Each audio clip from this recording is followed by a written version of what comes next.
आजीविकों के रहने के लिए अशोक ने बराबर की पहाड़ियों में गुफाओं का निर्माण करवाया था। और ये बराबर की पहाड़ी कहाँ है? जहानाबाद बिहार में है। जहानाबाद बिहार में। आजीवक संप्रदाय के प्रवर्तक कौन थे? आजीवक संप्रदाय के प्रवर्तक कौन थे? मक्खाली घोषाल। आजीवक संप्रदाय के प्रवर्तक कौन थे? मक्खाली घोषाल। घोषाल ने 16 याद करके रखो। और अशोक के शासनकाल में ही बौद्ध धर्म का जो तीसरी संगति हुआ था, बौद्ध धर्म का तीसरी संगति पाटलिपुत्र में हुआ था। कहाँ हुआ था? पाटलिपुत्र में हुआ था। तीसरी बौद्ध संगति अगर पूछे कि कहाँ हुआ था तो आंसर क्या होगा? पाटलिपुत्र। और वो शासक कौन था उसमें? अशोक। शासक कौन था? अशोक। सम्राट अशोक के ही शासनकाल में तीसरी बौद्ध संगति का आयोजन पाटलिपुत्र में हुआ था। और यूरोपीय लेखक अशोक की तुलना किससे करते थे? कॉन्स्टेंटाइन से करते थे। यूरोपीय लेखक अशोक की तुलना किससे करते थे? कॉन्स्टेंटाइन से करते थे। अशोक के पौत्र का नाम था दशरथ। अशोक के पौत्र का क्या नाम था? दशरथ।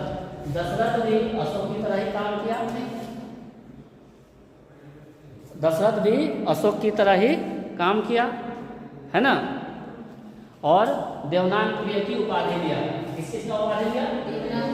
अशोक को भी देवनान प्रिय कहते थे, देवताओं के प्रिय। और दशरथ को भी क्या कहते थे? देवनान प्रिय। क्यों? क्योंकि इसने भी अशोक की तरह गुफाओं का निर्माण करवाया। अशोक की तरह गुफाओं का निर्माण करवाया। कितनी गुफाओं का निर्माण करवाया इन्होंने? 3 गुफाओं। दशरथ ने कितनी गुफाओं का निर्माण करवाया? कहाँ? गया का कौन सी पहाड़ी?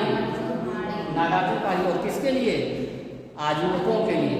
जैसे अशोक ने आजीविकों के लिए करवाया था, इसने भी आजीविकों के लिए ही, आजीविकों के निवास करने के लिए ही 3 गुफाओं का निर्माण कहाँ करवाया? गया के नागार्जुन पहाड़ी में। ठीक है। फिर मौर्य वंश का खत्म होने वाला है। मौर्य वंश का जो अंतिम शासक हम लोग पढ़ेंगे वो किसके बारे में? वृद्धरथ। मौर्य वंश का अंतिम शासक कौन? वृद्धरथ। वृद्धरथ का एक सेनापति था। वृद्धरथ का क्या नाम है? सेनापति। उसका नाम था उस्मितसुंग। उस्मितसुंग ने वृद्धरथ की हत्या कर दी और एक नया वंश चलाया, शुंग वंश। वो हम लोग बाद में पढ़ेंगे। शुंग वंश अभी अगला क्लास में पढ़ेंगे। ठीक है। अब मौर्य प्रशासन के बारे में बात करते हैं कि मौर्य का जो प्रशासन था उसमें क्या क्या हुआ। मौर्य का प्रशासन में क्या क्या हुआ। तो मौर्य प्रशासन कैसा था? राजतंत्रात्मक था। कैसा था? और राजतंत्रात्मक में क्या होता है? राजा जो सर्वोपरि होता है। राजा क्या होता है?